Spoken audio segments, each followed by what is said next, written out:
Elena Martinez was having a perfectly normal Tuesday morning, right up until the alien invasion fleet appeared in orbit.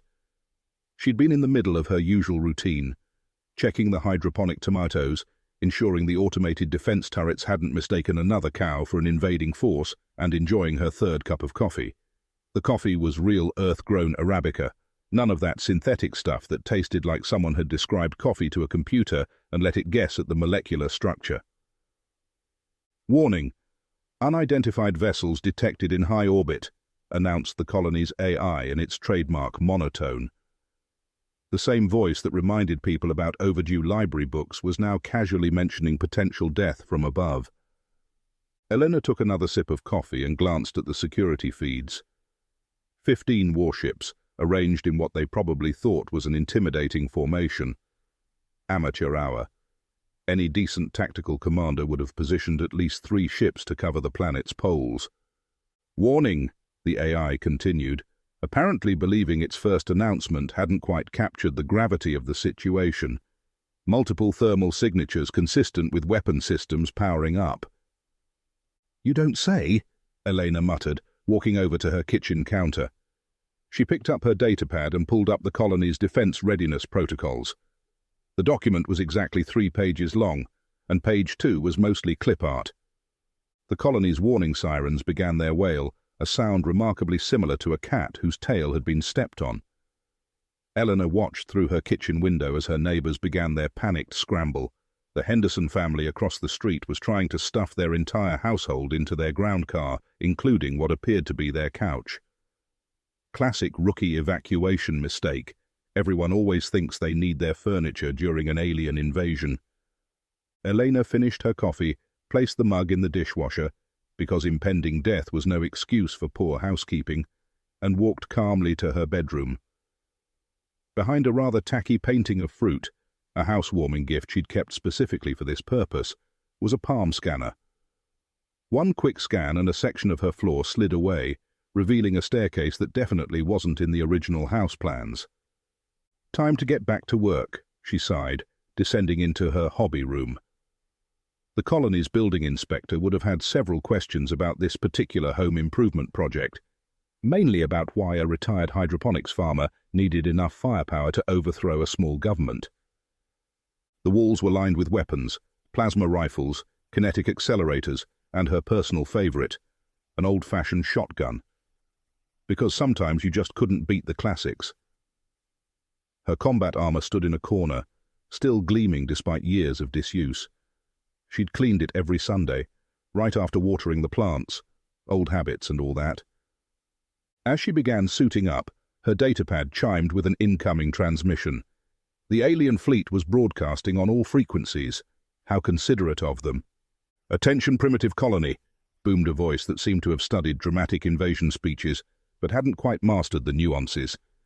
"I am Supreme Commander Skylax of the mighty Xalaxian Empire. Surrender now and be spared. Resist and be—" Elena muted the transmission. They always went on for ages with these speeches, and she had work to do. She pulled up the colony's emergency broadcast system on her datapad. "Attention, colonists," she spoke into the device, her voice carrying to every speaker in the settlement. "This is Elena Martinez. Yes, the one with the prize-winning tomatoes. Please proceed calmly to the emergency shelters. And no, Karen, you cannot bring your patio furniture. I see you trying to load that table. Put it back." She paused, considering her next words carefully. "For those wondering about our response to our unexpected guests, I'll be handling that personally. Consider it pest control. I've dealt with worse infestations in my vegetable garden. Martinez out." As she finished securing her armor and checking her weapons, Elena allowed herself a small smile. She'd been retired for 5 years, and honestly, she'd been getting a little bored. Gardening was rewarding, but it lacked a certain excitement. These Xalaxians, with their dramatic speeches and obvious military inexperience, had just made her day infinitely more interesting. The ground shook as the first invasion pods began entering the atmosphere. Elena grabbed her shotgun and headed for the surface. Time to show these aliens why Earth and its colonies were classified as death worlds, and why she'd been nicknamed the Gardener during her Special Forces days. After all, She'd always believed in proper pruning. The first Zarlaxian drop pod crashed through the Hendersons' abandoned sofa. Elena made a mental note to count that as a win for proper evacuation protocols. The pod's doors hissed open with what she assumed was supposed to be menacing pneumatic precision, but mostly reminded her of her coffee maker. "Life forms detected," announced the lead alien, its environmental suit glowing with unnecessary LED strips. "Surrender now, primitive." The rest of its speech was cut short by Elena's shotgun. Old-fashioned buckshot, it turned out, worked just fine against advanced alien armor. The remaining squad members stared at their fallen leader, then at Elena, their four eyes blinking in unsynchronized confusion. "Sorry," Elena called out, already moving to her next position, "but I have a strict no solicitors policy." The aliens opened fire, their plasma weapons superheating the air where she'd been standing. Unfortunately for them, they'd clearly trained in low-gravity environments. Every shot went high, their movements betraying their struggle with Earth-normal gravity. Elena almost felt bad. Almost. "You know," she broadcasted on their frequency as she ducked behind her greenhouse, "most folks check the planetary conditions before invasion. Basic research, really. Like reading reviews before booking a vacation." 3 more drop pods landed in her vegetable garden. Elena's sympathy evaporated. Those tomatoes had been heading for the colony fair. "Now it's personal," she muttered, pulling a grenade from her belt. She'd modified this one specially, filled it with a mix of earth pepper species, Carolina Reapers, ghost peppers, and a few experimental hybrids she'd been working on. The pod doors opened. Elena rolled the grenade. The aliens' environmental suits, designed to handle vacuum and radiation, weren't quite prepared for capsaicin. The screaming was almost musical in a way. Their universal translators spat out a fascinating mix of curse words before shorting out. "That's the thing about earth plants," Elena commented, picking them off as they stumbled around blindly. "Everything evolved to either eat you or make sure you don't eat it. Fun fact, those peppers, just to garnish where I come from." Her datapad pinged. The colony AI was reporting multiple breaches in the perimeter. Looked like the Zarlaxians were fast learners. They were starting to adjust their movements for the gravity. Time to step things up. Elena reached into her utility belt and pulled out what looked like a small remote control. With a click, her prize-winning rose garden transformed. Metal petals unfolded, revealing automated defense turrets. She'd spent 3 years programming them to recognize the difference between rabbits and hostile forces. "Welcome to the garden party," she broadcast, triggering the system. The roses began their deadly dance, filling the air with a mixture of thorny projectiles and plasma bolts. Maybe she'd gone a bit overboard with the gardening theme, but retirement could get boring. A larger pod crashed through her tool shed. This one was different. Heavier armor, military grade. The door didn't just open, it exploded outward. A Zarlaxian in command armor stepped out, its helmet adorned with enough medals to qualify as a small art installation. "I am Elite Commander Vrax," it announced, voice dripping with contempt. "Your primitive tactics end here. We've analyzed your weapons, your movements. You cannot hope to—" Elena shot out its knee joint. The commander toppled, apparently not having analyzed basic anatomy protection. "Sorry to interrupt," she said, genuinely not sorry at all. "But your monologue was missing something." She reached down and grabbed a handful of dirt, letting it run through her fingers. "You forgot to study the terrain." On cue, the ground beneath the remaining Zarlaxian forces began to shift. The irrigation systems she'd reprogrammed turned the soil into a quagmire. Alien troops floundered, their fancy anti-grav systems worse than useless in the mud. "See, there's a reason Earth forces still train in basic physical combat." Elena walked calmly through the chaos, picking off struggling aliens with precise shots. "Gravity's a harsh mistress, and she plays favorites." The elite commander tried to raise its weapon. Elena kicked it away with the casual ease of someone who'd spent years hauling fertilizer bags. "Here's a free lesson in Earth combat doctrine," she said, leveling her shotgun. "We don't just adapt to harsh environments, we turn them into weapons." The blast echoed across the colony. In the distance, more drop pods were falling. Elena checked her ammunition, adjusted her armor and smiled. The day was still young, and she had a lot more gardening metaphors to work through. She keyed her comm. Colony control, be advised. First wave of pest control complete, beginning phase 2. And someone tell Karen her patio furniture didn't make it. Sending my condolences and an invoice for ammunition used defending it. The war for Morgan's Ridge colony was just getting started. But then again, so was Elena. The Xylaxian response to losing their elite commander was about what Elena expected. They started bombing her garden. Plasma bolts and energy beams carved smouldering craters into her prize-winning lawn. She watched from her reinforced greenhouse, counting impacts and monitoring their pattern.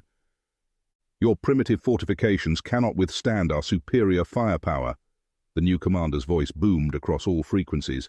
Your resistance is futile and... Is anyone else noticing they all talk like they learned English from watching B-movies? Eleanor interrupted on the open channel. Just me? No? Okay then. She checked her tactical display. The aliens had arranged themselves in a textbook assault formation, one that would have worked perfectly on any of their usual conquest targets. Unfortunately for them, they were about to learn why attacking a human agricultural colony was a spectacularly bad idea. Eleanor pressed a button on her wrist computer. Across the colony, every irrigation system, fertilizer tank, and hydroponics station began executing Order 66. A protocol she'd written one particularly boring winter evening. Fun fact about earth farming, she broadcast. We've spent thousands of years figuring out how to manipulate the environment. Sure, it was originally for growing food, but the principles work surprisingly well for other things. On cue, the automated systems began their work. Fertilizer tanks burst, spraying their contents in carefully calculated patterns. The irrigation systems followed, creating a thick, caustic fog. Hydroponics nutrients joined the mix, turning the morning air into a soup of earth-based chemicals that played havoc with alien environmental suits. Another interesting thing about Earth, Elena continued, watching thermal signatures stumble and flail in the fog. Our industrial and agricultural chemicals, they're basically watered-down versions of our natural hazards. Speaking of water, she triggered the next phase. The colony's fire suppression system activated, but instead of water, it sprayed a mixture she'd specially prepared. The liquid adhered to the alien suits, conducting electricity and interfering with their equipment. Did you know, Elena said conversationally as she picked off confused aliens with practiced ease, that Earth farmers have to be part chemist, part meteorologist and part engineer? The chemicals alone... She paused to shoot an alien trying to climb onto a roof. Well, let's just say OSHA would have some questions about my mixing practices. A particularly large explosion lit up the eastern sector. Eleanor checked her monitors and laughed. Looks like you found my fertilizer storage. Word of advice, ammonia nitrate is not your friend. But hey, at least the spring planting will have plenty of nutrients now. The alien forces were regrouping, but their movements had become hesitant, uncertain. Their sensors, calibrated for detecting energy weapons and conventional explosives, were struggling to make sense of the chemical soup surrounding them. Elena used their confusion to move through the colony, setting up the next phase. You know what your biggest mistake was? She asked, placing the last charge. Besides attacking during peak growing season, I mean. You assumed that because we're a farming colony, we're harmless. But here's the thing about human farmers. She triggered the charges. Not explosives, those were too crude. Instead, she'd rigged agricultural sonic pest deterrents throughout the colony. Modified, of course. The frequencies, harmless to humans, played merry hell with the aliens' enhanced sensory systems. We deal with invasive species all the time. The alien forces' coordinated attack dissolved into chaos. Their universal translators, already struggling with the chemical damage, began spitting out random phrases. Eleanor picked up fragments of what seemed to be Xylaxian cooking recipes mixed with military commands. A particularly large warship appeared overhead, its hull bristling with weapons. Elena recognized the design from her tactical databases. A Xylaxian dreadnought. The kind of ship that usually heralded the arrival of someone important. Enough, The new voice that boomed across the frequencies managed to combine arrogance, anger, and what sounded suspiciously like confusion. "I am Grand Marshal Zixtal of the Infinite Fleet. Your primitive tricks end now. We will reduce this colony to—" "Oh, good," Eleanor interrupted, already moving toward her backup position. "Someone who can authorize a proper surrender. I was wondering when you'd show up." "Surrender? You dare to suggest—" "Not my surrender," Elena clarified, reaching her destination, the colony's main agricultural processing center. "Yours. Also, quick question. How much research did you do on Earth cattle before landing your troops next to Farmer Jones's bullpen?" The Grand Marshal's confusion was audible. "What relevance does your primitive livestock—" The sound of several tons of angry Earth bovine charging through alien formations answered that question. Elena had always appreciated how territorial Earth cattle could be. The fact that they'd painted the bull's enclosure with the same color as Xylaxian command armor was pure coincidence. Really. "Should have sprung for the full xenobiology package during mission planning," Elena commented, using the distraction to begin her approach on the command post. "But don't worry, things are about to get much more educational." She checked her weapons, adjusted her armor's environmental settings, and grabbed her backup shotgun, the one loaded with rounds she'd specifically designed for this sort of situation. Time for the advanced course in Earth survival training. Grand Marshal Zixital's command post had been set up in what used to be the colony's main marketplace. Elena could appreciate the tactical thinking. Central location, good sight lines, easily defensible. Well, easily defensible against normal threats. Unfortunately for them, they were dealing with her. "Status report!" Zixtal's voice boomed across the command center. "How is one primitive defeating our elite forces?" Eleanor, hiding behind a fruit stand, grinned as she listened to the panicked responses through her intercepted comms. "Sir, our environmental suits are failing. The chemical composition of the atmosphere keeps changing. Something called a chicken attacked our rear guard." She had to give Mrs. Chen's attack roosters credit. They were earning their feed today. "Incompetent fools," Zixtal raged. "Our intelligence indicated this was a simple agricultural settlement." "About that intelligence," Elena broadcast, causing the entire command post to whirl around, weapons raised. "You really should have checked who retired here. But then again, the Xylaxian Empire was never known for its thorough background checks." A barrage of plasma fire reduced the fruit stand to ash. Eleanor was already moving, using the chaos she'd prepared earlier. The marketplace's sprinkler system activated, but instead of water, it sprayed a special concoction she'd been saving for the county fair, a modified version of her prize-winning fertilizer mixed with earth pepper extract. The aliens' environmental suits, already compromised by the earlier chemical attacks, began to malfunction spectacularly. Some started translating everything into what sounded like Xylaxian pop songs. Others began reciting what appeared to be their species equivalent of pizza delivery orders.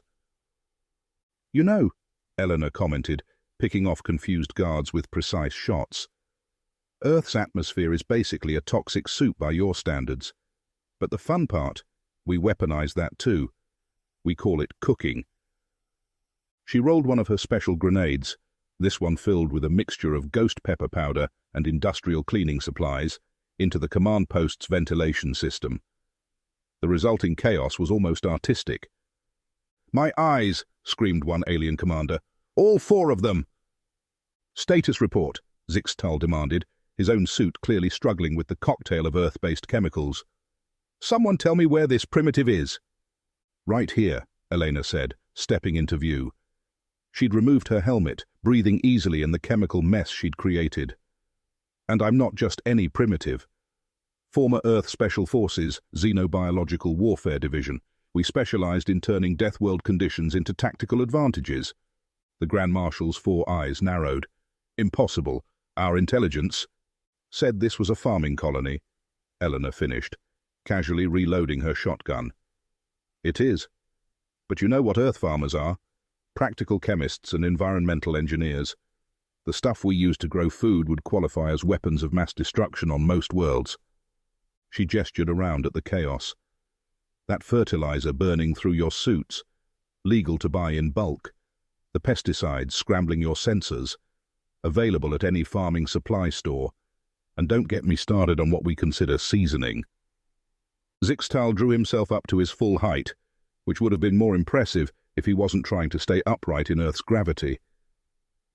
You dare mock the might of the Zarlaxian Empire? We have conquered 1,000 worlds.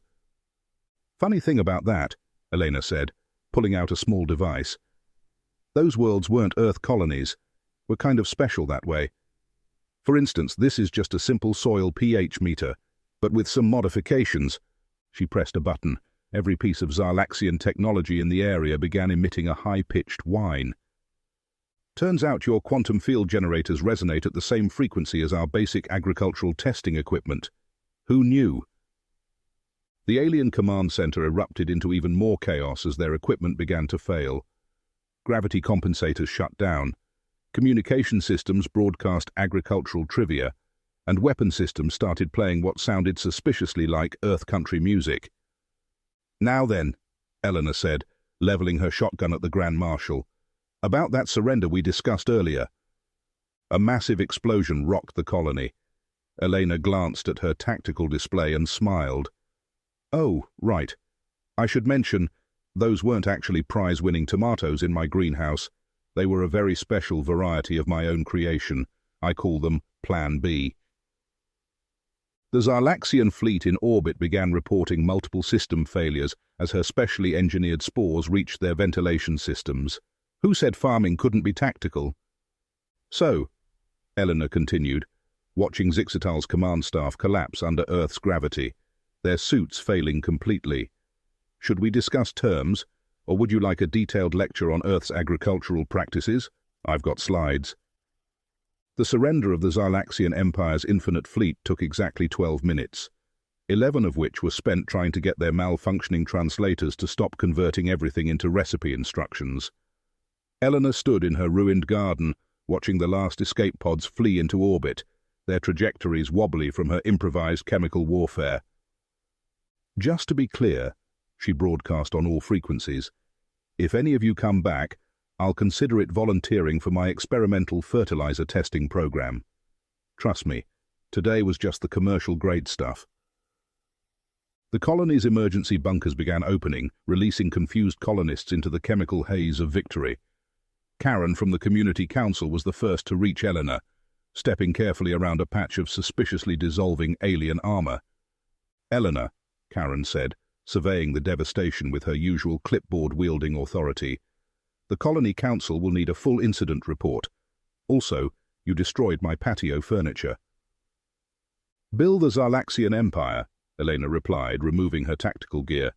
I left their insurance information pinned to what's left of their Grand Marshal's command center, right next to my blue ribbon from last year's tomato competition. The colony AI's voice crackled over the speakers, somehow managing to sound both efficient and mildly traumatized. Attention, colonists.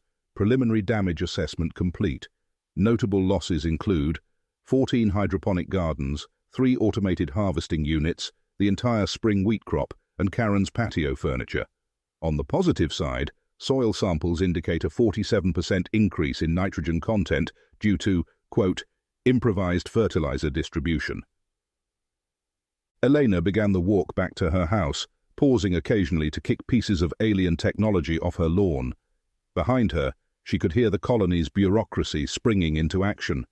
Someone had already started a committee to discuss the proper filing category for repelling alien invasion in the colonial agricultural records. One more thing, she called back to Karen, who was already organizing a cleanup crew. When you file the report, list it under pest control. Trust me, the paperwork's much simpler that way. Her house had somehow survived mostly intact, though her prize-winning rose garden now looked more like a military testing ground. The automated defense turrets were still humming contentedly, their petal-like covers singed but functional.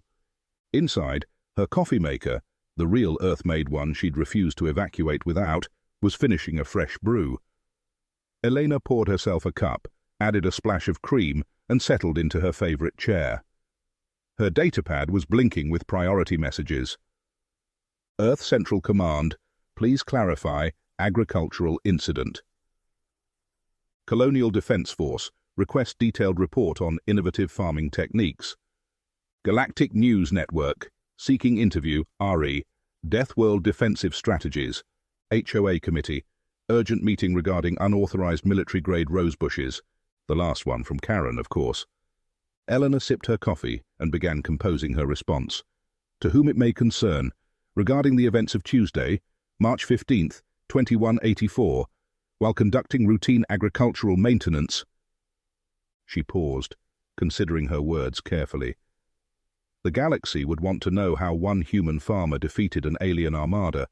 They'd want to analyze her tactics, study her weapons, understand her strategies. But the truth was beautifully simple. Never underestimate someone who spent years fighting Earth's wildlife just to grow vegetables. Unauthorized visitors attempted to interfere with scheduled fertilizer application. Appropriate pest control measures were taken.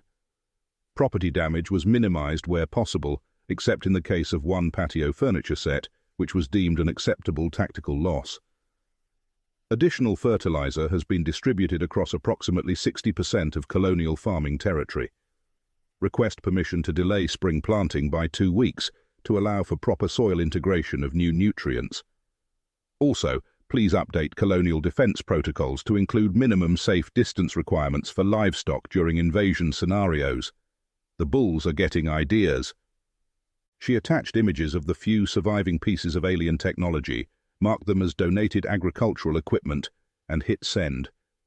Then she pulled up her gardening schedule. The invasion had put her behind on her weeding, and those suspicious-looking plants near the crater that used to be her tool shed weren't going to remove themselves. As Elena stepped back outside, equipment in hand, she noticed something peculiar.